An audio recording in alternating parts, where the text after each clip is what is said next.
நெல்லை மூலச்சியில் 5 வயது சிறுவன் மற்றும் அவருடைய தந்தை கொலை செய்யப்பட்ட வழக்கு தொடர்பான அண்மை செய்தியை பார்த்து வருகிறோம். இந்த சம்பவத்தில் 11 பேர் மீது வழக்கு பதிவு செய்யப்பட்டு காவல்துறையினர் அவர்களை தேடி வருகிறார்கள். 5 பேரை பிடித்து தனியிடத்தில் வைத்து காவல்துறையினர் தீவிர விசாரணை மேற்கொண்டு வருவதாகவும் கூறப்படுகிறது. முன்பகை காரணமாக கொலை நடந்ததாக கூறப்பட்ட நிலையிலும் இதுவரை யாரையும் கைது செய்யவில்லை என தகவல் வெளியாகி இருக்கிறது. முழுமையான விவரங்களோடு செய்தியாளர் நெல்லை ராஜா இணைந்திருக்கிறார். ராஜா வணக்கம்.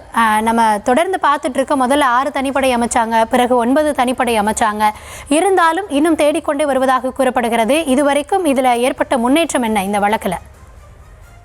கௌதமி, நீ சொன்னது போல் திருநெல்வேலி மாவட்டம் அம்பை அருகே வீரநல்லூர் பகுதியில் நடைபெற்ற தந்தை மகன் இரட்டை கொலை சம்பவம் தொடர்பான விசாரணை தீவிரமடைந்து உள்ள நிலையில் உயிரிழந்த காளிமுத்து மற்றும் அவரது 5 வயது மகன் ஜபராஜின் உடல்களை வாங்க உறவினர்கள் தொடர்ந்து மறுப்பு தெரிவித்து வருகின்றனர்.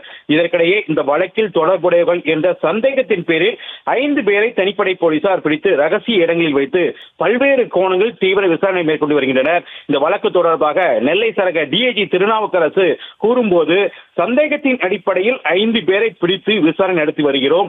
இந்த கொலை சம்பவத்தில் அவர்களுக்கு எந்த அளவுக்கு தொடர்பு உள்ளது என்பது குறித்து தொடர்ந்து விசாரித்து வருகின்றோம். தற்போது கிடைத்த தகவல்களின் அடிப்படையில் அவர்களுக்கு நேரடி தொடர்பு இருந்ததற்கான உறுதியான ஆதாரங்கள் இதுவரை கிடைக்கவில்லை. பிடிபட்டவர்களிடம் இருந்து கொலைக்கு பயன்படுத்தப்பட்ட ஆயுதங்கள் உள்ளிட்ட முக்கிய ஆதாரங்கள் கைப்பற்றப்பட்டால்தான் அவர்கள் இந்த வழக்கின் குற்றவாளிகள் என்பதை உறுதிப்படுத்த முடியும். உறுதியான ஆதாரங்கள் கிடைத்தால் மட்டுமே கைது நடவடிக்கை எடுக்க முடியும் என தெரிவித்திருக்கிறார். மேலும் தொடர்ந்து விசாரணை நடைபெற்று வருகிறதும் தெரிவித்துள்ளார். இதற்கிடையே இந்த இரட்டை கொலை வழக்கில் ஏற்கனவே 9 தனிப்படைகள் அமைக்கப்பட்டு குற்றவாளிகளை கைது செய்யும் நடவடிக்கையும் தீவிரப்படுத்தப்பட்டுள்ளது. மேலும் சிசிடிவி கேமரா காட்சிகள், செல்போன் நெட்வொர்க் பதிவுகள் மற்றும் தொழில்நுட்ப ஆதாரங்களின் அடிப்படையில் விசாரணை தொடர்ந்து நடைபெற்று வருகிறது. இந்த சம்பவத்தில் தொடர்புடைய உண்மையான குற்றவாளிகளை விரைவில் கைது செய்ய வேண்டும் என்ற கோரிக்கை அப்பகுதி மக்களிடையே வலுத்து வருகிறது. கௌதமி.